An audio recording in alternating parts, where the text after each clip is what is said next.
남자이고 딸 둘을 키우고 있는 어엿한 가장이자 아빠입니다. 그리고 자동차 딜러로 일을 하고 있는 사람이죠. 저는 딸을 둘을 둔 딸부자 아빠인데요. 큰아이는 올해 대회생이 되었고 둘째 아이는 올해 고등학생이 되었어요. 둘 다 이제는 다 큰 숙녀들이라 예전만큼 애교도 없고 같이 있으면 서먹할 때가 한두 번이 아닌데 그래도 제 눈엔 마냥 애기를 같네요. 저는 애들 엄마 소개를 저희 형수를 통해 받게 되었어요. 애들 엄마 얘기를 하기 전에 형수와 형에 대해 잠깐 이야기를 좀 해야 될 것 같은데요. 저희 형은 형수를 과외 선생님과 제자 사이로 처음 만나게 되었어요. 형이 공부를 꽤 잘해 서울에 있는 데에 다녔거든요. 같은 형제지만 저랑 많이 다른 형이었어요. 동네에서도 꽤 소문난 수계여서 형이 방학 때 고향에 내려왔다 하면 동네 중고등 학교 다니는 애들은 다들 옆구리에 문제집을 하나씩 끼고 저희 집으로 왔어요. 저는 워낙 공부보다는 축구나 뜀박질을 하는 게 더 재밌었기에 방학 때만 되면 운동장에서 불을 차기기 바빴어요. 저랑 동창인 친구들도 다 절 보며 야 용서가 네 형은 대까지 다니는데 너는 왜 그러냐? 라는 말을 밥 먹듯이 들었죠. 학교 선생님도 그랬으니까요.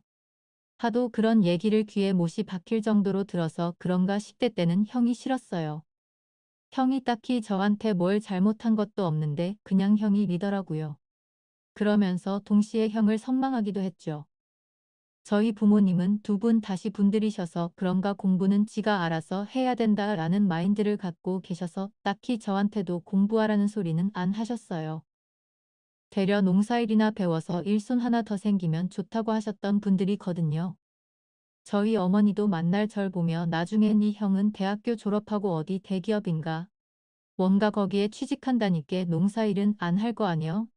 그러니까 너라도 농사일을 좀 도우면 가난한 우리 집에 보탬이 되지 않겠냐? 라고 하셨죠. 하지만 저는 농사일도 가난한 집안 상황도 크게 관심이 없었어요. 근데 형은 다르더라고요. 맞이라서 그런가. 이런 가난한 저희 집 사정을 누구보다 더 잘 알고 있기에 입학과 동시에 과외를 엄청만 하고 다녔어요. 형 말로는 그 당시에도 서울에서 내로라 하는 부잣집 자녀들은 다들 과외를 받는다고 하더라고요. 그래서 자기 실력만 좋으면 아중마들 사이에 소문이 나서 과외를 3, 4개 하는 건 일도 아니라고 했죠. 그러면서도 형은 학교에서 장학금까지 받고 공부를 했어요. 지금 생각해보면 형이 인간이 맞았나? 라는 생각까지 든다니까요. 참 대단한 사람이었죠. 이렇게 바쁘니 어느 순간부터는 집에도 잘 내려오지 않고 돈은 아버지 통장에 붙여드리며 명절 때 나 오더라고요. 저는 항상 명절 때마다 형과 함께 같은 방에서 자곤 했는데 그때 형의 속 얘기를 많이 듣고 했어요. 그래서 엄마랑 아버지가 모르는 형의 속마음도 저는 알고 있었죠. 부모님은 형이 대기업에 취직할 거라고 알고 계셨는데 사실 형은 법조인이 되는 게 꿈이라고 했어요. 용서가 사실 나는 법조인이 되고 싶다. 아버지, 어머니한테는 그냥 졸렁하면 대기업에 취직한다고 했지만 실은 어렸을 때부터 읽혔던 거야. 근데 법조인이 되려면 사고시 준비도 해야 되고 시험 준비하다 보면 기간이 얼마나 걸릴지도 모르잖아. 그럼 그 기간 동안 돈은 누가 벌고 네 대학 등록금은 누가 내냐. 그래서 요즘 나도 생각이 많다. 라고 하는 겁니다. 저는 그런 형의 속내를 듣곤 형, 난 대학 안 가. 내간 형처럼 뭐 머리가 좋은 것도 아니고 그렇다고 끈기가 있는도 아니고 옆네 공부랑은 안 친한 거 몰라 난 어차피 대학 안 갈 게니까 내 대학 등록금은 척청하지 말고 형이 하고 싶은 게 해라고 했어요. 그러니 형이 저를 많이 쳐다보더라고요. 옛날에 형 같았으면 그게 무슨 소리 나고 절대적으로 대학은 가야 된다고 고함을 쳤을 텐데 그때의 형은 그냥 가만히 제 말만 듣고 있더라고요. 저는 그런 형의 모습에 정말로 형이 간절하구나 라는 생각이 들었어요. 그리고 진심으로 형이 법조인이 되었으면 좋겠다고 염원했죠. 하지만 이런 착실하고 바른 형에게 생각지도 못한 일에 생기고야 말았어요. 형의 인생에 아주 큰 오점이 생기게 되었죠. 바로 그 형이 과외를 시키던 17살짜리 여자애가 임신이 된 겁니다. 철없는 여고생과 건장한 22살의 남자가 그런 사고를 치게 된 거죠. 그 다음 해 명절 때 형은 배불뚝이가 된 본인의 아내를 데리고 집으로 내려왔어요. 그 모습에 저희 엄마는 들고 있던 빗자루로 형을 내리치셨고 아버지는 그런 엄마 뒤에서 뻐끔뻐끔 연달아 출담배만 피워대졌어요. 그리고 저는 그 난리통에 배가 부른 형수를 데리고 밖으로 나왔죠. 형수는 저보다도 3살이 어린 사람이었어요. 그저 말없이 울기만 하는데 저는 그런 형수에게 손수건을 내주며 울지 마라고 엄마가 울면 내도 운다고 했죠. 그러니 그 말에 더 엉엉거리며 울더라고요. 딱 17살짜리 고등학생이었시오. 형수는 딱 봐도 서울의 부잣집 딸 갑합합 났어요. 허름한 인부복을 입고 있었는데도 새하얀 얼굴에 고생 한 번 한 적 없는 깨끗한 손이 그걸 증명하는 듯 했죠. 한바탕 엄마의 소동이 잡잡해지고 나서야 형의 얘기를 들을 수 있었는데 5살이나 어린 형수가 먼저 형을 동경하며 좋아했다고 하더라고요. 그러면서 본인은 저희 형을 단지 과외 선생님 그 이상으로 생각했다는데 형도 잘못된 사이인 걸 알면서도 이런 사단이 났다고 했어요. 그리고 나서 형수 부모님이 이 사실을 알곤 난리가 났었다는 겁니다. 당연히 그러셨겠죠. 형수 부모님은 형을 신고한다는 둥, 가만히 안 두겠다는 둥, 본인 딸한테 병원까지 가자는 말을 했다요. 그리고 장인되는 사람이 형에게 손을 올리니 형수가 본인 아버지를 가로막으며 이 사람은 아무 잘못도 없다고 때릴 거면 나를 때리라고 했다는 겁니다. 형수 부모님은 완전히 뒷목 잡고 본인 딸이랑 형이랑 패어 놓으려고 하니 형수가 이 사람이랑 나랑 패어 놓는 순간 나는 저 세상 사람 되는 거라고 그렇게 하려고 엄포를 놨대요. 그러니 부모이기는 자식 없다고 결국 형수 부모님도 지금쯤 나가버리면 이 시간 이후부터는 우리랑 완전히 남남이라고 연 끊고 사는 거라고 더 우리랑 연 끊고 살 수 있냐고 해도 형수는 아랑곳하지 않고 집을 나왔다는데 집을 나와도 갈 데가 없으니 결국 저희 집으로 온 겁니다. 엄마는 그 말을 쭉 듣고는 바닥을 몇 번이나 치며 어쩌겠냐고 우리가 데리고 살아야지 하셨고 형수 부모님한테도 연락을 드렸어요. 이왕 이렇게 된 거 어제냐고 두 애를 같이 살게 해야 되지 않겠느냐고 했대요. 그러니 형수 어머니께서 저희 엄마한테 갖은 모진 소리를 하시며 딸 하나 없는 셈 칠 거니까 두 번 다시 연락하지 말라고 하셨대요. 그러니 저희 부모님이 어린 형수를 데리고 살면서 출산과 산후조리 그리고 검정고시니까지 다 치르게 했죠. 하필이면 그때 또 형이 나라의 부름을 받고 군대에 가 있었거든요. 엄마는 다 늙어서 애를 또 하나 키우는 기분이라며 평생을 속 한 번 식인 적 없던 놈이 왜 나이 먹어서 이렇게 부모 속을 이냐며 한탄을 하셨어요. 그럴 때마다 형수도 저희 엄마 눈치를 무진장 많이 왔는데 저는 그런 어린 형수가 안쓰러워 엄마에게 눈칫밥을 먹을 때마다 형수를 살짝 데리고 나와 과일이라도 하다 사주며 달래주곤 했죠. 형수는 항상 절 보며 아주버님은 참 마음이 따뜻하신 분 같다고 이 집남들은 닿을 성품이 이렇게 팥듯한 것 같다며 나중에 제가 아주 좋은 여자 한 명 소개해 줄 테니까 조금만 기다리라고 했어요. 그때는 그 말이 그냥 흘려서 하는 말인 줄 알았는데 정말로 제게 여자를 한 명 소개해 주더라고요. 근데 그 여자가 바로 형수님의 쌍둥이 여동생이었어요.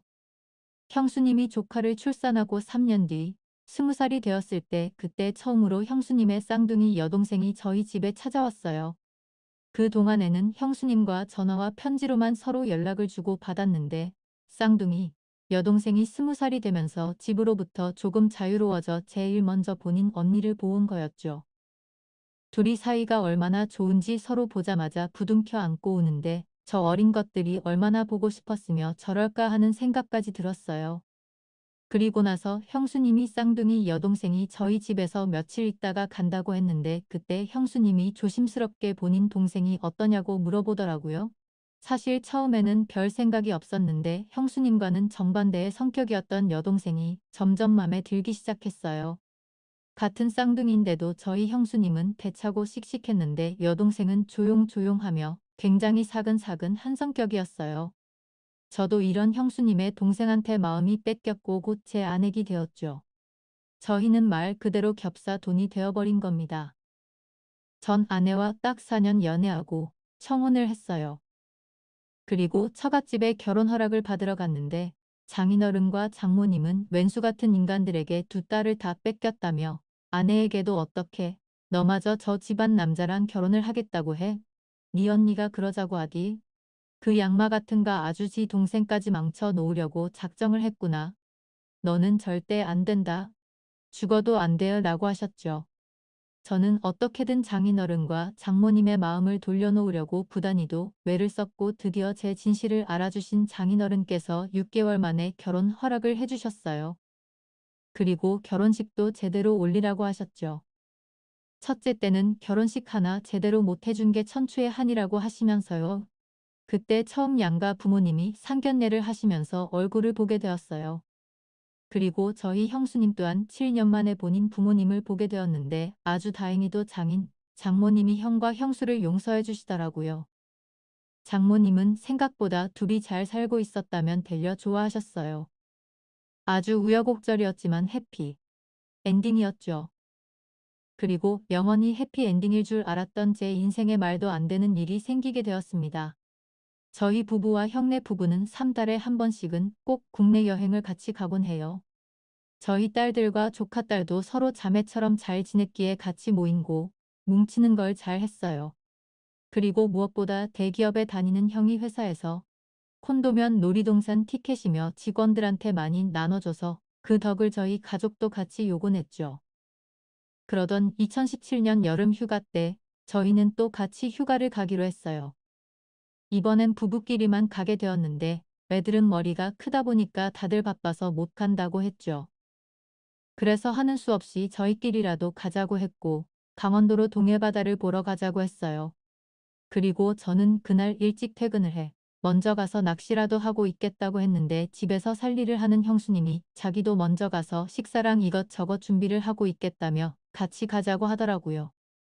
12.17 그래서 형수님을 모시고 선발대로 일찍이 강원도로 출발을 했어요. 제 아내와 형은 회사에서 퇴근을 하자마자 짐을 챙겨 후발대로 오기로 했고요.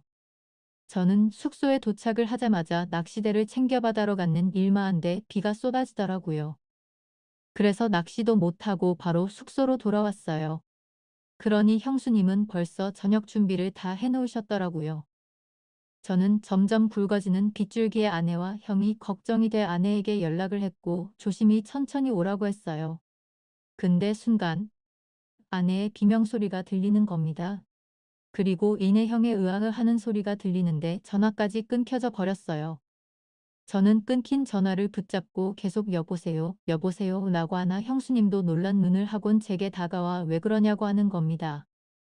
전화가 잘못됐냐고 하는데 저는 차마 제가 들었던 두 사람의 비명소리를 얘기할 수 없었고 다시 전화를 걸 뿐이었어요. 하지만 돌아오는 응답이라곤 전화가 연결이 되지 않는다는 말 뿐이었죠.